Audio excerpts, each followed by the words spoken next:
Sir, देश गुस्से में है। पहलगांव में जो हुआ अभी को जरूर पहलगांव में जो घटना हुई है जिसकी जितनी निंदा की जाए उतनी कम है। उन कायरों ने जिस तरह से कायराना हरकत किया है उससे पूरा देश गुस्से में उद्वेलित है और इसका जवाब आने वाले समय के अंदर निश्चित रूप से मिलेगा और ईंट का जवाब पत्थर से दिया जाएगा।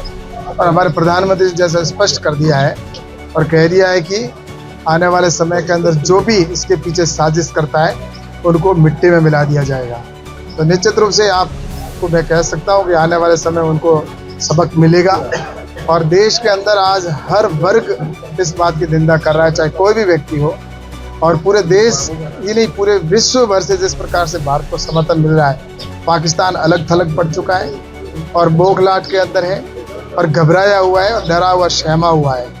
और जैसा वो चाहे कितने भी अगर हथकंडे कर ले, लेकिन अब कोई भी प्रकार का इस प्रकार का कृत्य जो किया है उसको बर्दाश्त करने लायक नहीं है और आने वाले समय इसका जवाब निश्चित रूप से मिलेगा और हमारे प्रधानमंत्री जो कहते हैं वो करते हैं। धर्म पूछ के मारा गया, ये अपने आप में कितना दुखद और गुस्से में आने वाला। इस देश के अंदर ऐसा पहली बार हुआ है कि किसी भी आतंकवादी ने इस प्रकार से धर्म पूछ के जो घटनाक्रम किया है, इसके पीछे स्पष्ट दर्शाता है कि पाकिस्तान की साजिश है, जिस प्रकार की उनकी भाषा है और उसी की वजह से ये आज उन्होंने ऐसा कृत्य किया। इसकी जितनी निंदा करें वो कम है। और एक जाति पूछना, धर्म पूछना और धर्म पूछ के और उसके पति के सामने, बेटे के सामने जिस प्रकार से मारा है, मुझे लगता है कि इनको भगवान भी माफ़ नहीं करेगा और आने वाले समय इनको सज़ा मिलेगी जिसकी उन्होंने कभी कल्पना भी नहीं की है, उससे भी अधिक सज़ा मिलेगी आने वाले समय। किसी से बात की, कुछ बड़ा होने वाला है? ऐसा है कि ये ऊपर स्तर का विषय है और जिसके स्वयं हमारे प्रधानमंत्री जी निगरानी कर रहे हैं। और आपने देखा होगा कि प्रधानमंत्री जी अपनी विदेश यात्रा को आधी छोड़ के और तुरंत पहुंचे और 1 मिनट भी समय नहीं गंवाया उन्होंने और एयरपोर्ट के ऊपर ही उन्होंने बैठक बुला ली थी, अधिकारियों को बुला के और पूरी जानकारी दी और आगे के डायरेक्शन दिए गए। और अमित शाह जी भी जो कि तुरंत वहां पर पहुंच गए थे और आज लगातार उसकी निगरानी हो रही है। और जिस प्रकार से निर्णय लिए गए हैं कि उनका कहते हैं ना हुक्का पानी बंद कर देना, तो पानी बंद कर दिया है।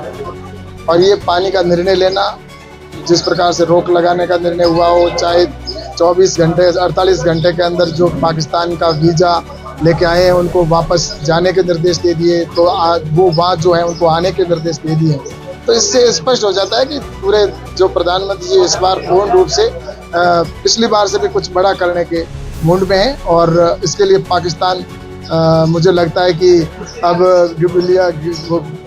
दबी हुई जबान से कुछ बोलने का प्रयास कर रहा है, लेकिन उसको पता है कि हमारा क्या होने वाला है। सांप्रदायिक सौहार्द ना बिगड़े, इसलिए लोगों से क्या अपील रहेगा? ऐसा है कि पूरे देश के अंदर चाहे कोई भी धर्म का हो, आज देश के साथ खड़ा है, ये स्पष्ट हम सब देख रहे हैं। और मुझे लगता है कि ये लड़ाई हमारे अंदरूनी नहीं है, ये लड़ाई दूसरी बाहर की ताकतों के साथ में है। और ये इसलिए मुझे लगता है कि इस्लाम कोई ये नहीं कहता कि इस प्रकार से नियतों के ऊपर हमला करो। इसलिए यहाँ पर देख रहे हैं कि आज जो कश्मीर के अंदर भी जो लोग हैं, कश्मीर के लोग ये कहते हैं कि पाकिस्तान मुर्दाबाद के नारे लगा रहे हैं।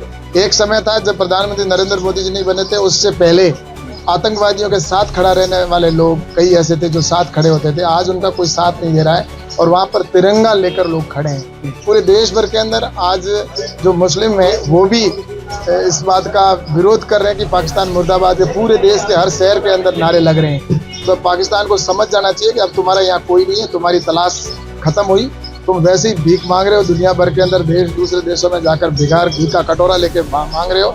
और अपने आवाम की जनता को जिस प्रकार से उन्होंने आने वाले समय के अंदर हाल पे छोड़ा है, मुझे लगता है कि आने वाले समय के अंदर इनकी खुद की जो आवाम है वही इस सेना को इस तरह से जवाब देगी कि मुझे लगता है कि ये अपने आप को जो प्रधानमंत्री जी ने कहा है कि हम आने वाले समय में जो सज़ा देंगे वो सज़ा कल्पना से भी परे होगी, तो वो आने वाले वक्त के अंदर देखने को मिलेगा सर।